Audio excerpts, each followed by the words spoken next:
IPL అంటేనే మట్టిలో మాణిక్యాలను వెలికి తీసే వేదిక. ఐపీఎల్ తో ఇప్పటికే ఎంతో మంది యంగ్ క్రికెటర్లు స్టార్లుగా ఎదిగారు.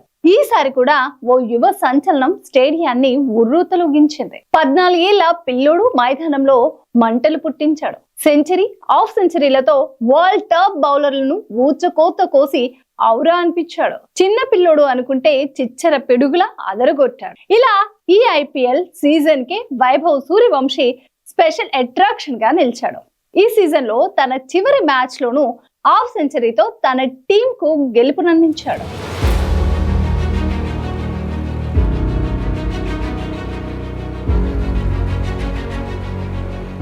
ఐపీఎల్ లో 2025 రాజస్థాన్ రాయల్స్ ప్రయాణం ముగిసింది. చెన్నై సూపర్ కింగ్స్ తో జరిగిన ఆఖరి మ్యాచ్ లో ఘన విజయం సాధించినప్పటికీ అతి తక్కువ పాయింట్లతో ఇంటి బాట పట్టింది.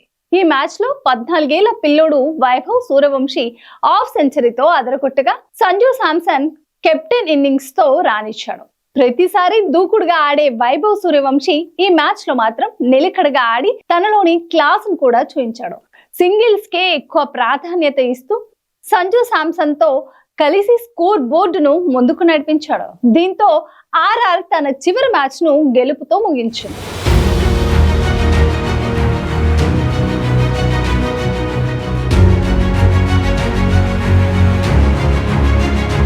కాగా వైభవ్ ఐపీఎల్ ప్రారంభమైన 3 ఏళ్లకు అంటే 2011లో బీహార్ లోని తంజాపూర్ గ్రామంలో జన్మించాడు. క్రికెట్ ని శ్వాసగా భావించిన అతడు 12 ఏళ్లకే రంజీలో అడుగుపెట్టాడు. దాంతో రంజీలో తొలి మ్యాచ్ ఆడిన 4వ చిన్న వయస్కుడిగా రికార్డు నెలకొల్పాడు. వైభవ్ 12 ఏళ్ల 284 రోజుల వయసులో పట్నా జట్టు తరపున బరిలోకి దిగాడు. అతడు రంజీలకు ఎంపిక అవడంలో అతడి తండ్రి సంజీవ్ సూర్యవంశీ కీలక పాత్ర పోషించాడు. 5 ఏళ్ల వయసులోనే వైభవ్ ప్రతిభను గుర్తించి ప్రోత్సహించి శిక్షణ ఇప్పించాడు.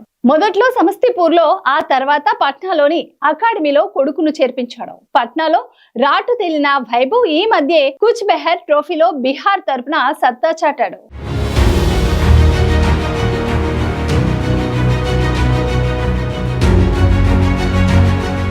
అలా ఐపీఎల్ లో ఫ్రాంచైజీలను ఆకర్షించిన వైభవ్ 13 ఏళ్ల వయసులోనే అతడు వేలంలోకి వచ్చి సంచలనానికి తెరతీశాడు.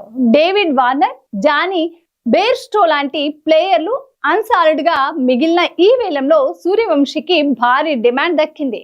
అతడి కోసం ఫ్రాంచైజీలు పోటీ పడ్డాయి. 30 లక్షల కనీస ధరతో వేలంలోకి వచ్చిన అతని రాజస్థాన్ రాయల్స్ 1.10 కోట్లకు సొంతం చేసుకుంది. ఆర్ఆర్ జట్టు నమ్మకాన్ని నిలబెడుతూ వైభవ్ ఐపీఎల్ లో దుమ్మురేపాడు. గుజరాత్ పై 35 బంతుల్లోనే 100 రన్స్ తో ఐపీఎల్ చరిత్రలోనే రెండో అత్యంత వేగవంతమైన సెంచరీ చేసి సరికొత్త రికార్డు నమోదు చేశాడు. రికార్డులే కాదు, అటు పెద్దలకు రెస్పెక్ట్ ఇవ్వడంలోనూ వైభవ్ ముందున్నాడు. చెన్నైతో మ్యాచ్ ముగిశాక ధోని పాదాలకు తాకి బ్లెస్సింగ్ తీసుకున్నాడు. ఇక్కడ ఇంకో విషయం ఏంటంటే, ఈ మ్యాచ్ లో అత్యంత ఎక్కువ వయసున్న ప్లేయర్ గా ధోని ఉంటే అతి తక్కువ వయసు ఉన్న ప్లేయర్ గా వైభవ్ నిలబడడం గమనార్హం. ఏదేమైనా రానున్న కాలంలో వైభవ్ టీమిండియా తరపున ప్రత్యర్థులకు చుక్కలు చూపించడం ఖాయమని క్రికెట్ ఫ్యాన్స్ అంటున్నారు.